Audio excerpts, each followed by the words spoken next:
वर्ष में ही समस्त वेदों को पढ़ लिया, याद कर लिया। तो उस ब्राह्मण ने अपनी कन्या का नाम वेदवती रख दिया और वो कन्या तपस्या करने लगी। पिता ने कहा बेटी तप कर। जब वो कन्या 5 वर्ष की हुई तो बड़ी रूपवती थी, बहुत सुंदर थी। एक दिन रावण अपने पुष्पक विमान से, जो उसने अपने भाई कुबेर से छीना था, उसमें बैठकर उसी आश्रम के ऊपर से गुजर रहा था।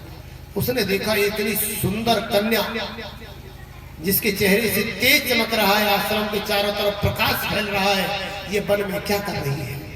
उसने विमान को नीचे उतारा और उस कन्या का हाथ पकड़ लिया कि तू यहाँ क्या कर रही है, चल मेरे साथ।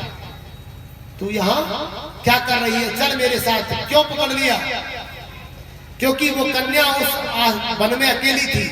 उससे 1 वर्ष पहले एक दैत्य ने उसके माता पिता को मार दिया था। अब एक 4 साल की थी, माता पिता को मारा, 5 साल की हो गई, 5 वर्ष की कन्या तप करती थी रोज। तपस्या का तेज इतना था कि उस कन्या ने जैसे ही कहा दुष्ट मेरा हाथ छोड़, नहीं तो मैं तुझे भस्म कर दूंगी। तभी ब्रह्मा जी प्रकट हो गए बीच बीच।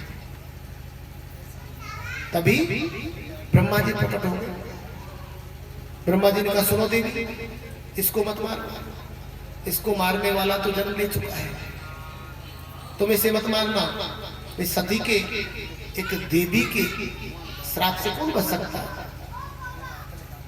तो उस समय वेदवती ने ब्रह्मा जी के वचन की लाज रखने के लिए एक तिनके को, अपनी जो योग दृष्टि थी उसके सामने ला दिया। तिनका जल गया और वो रावण बच गया। और एक बात कह गई रावण से, हे रावण, तेरे जैसे अहंकारी और दुराचारी का मेरे द्वारा ही तेरे कुल सहित नाश होगा। मैं ही तेरे कुल का नाश करने वाली बनूंगी। आज भगवान राम ने उस वेदवती का आह्वान किया है जो योग से अग्नि में तपस्या कर रही थी। अग्नि में ही तपस्या कर रही थी वो कन्या।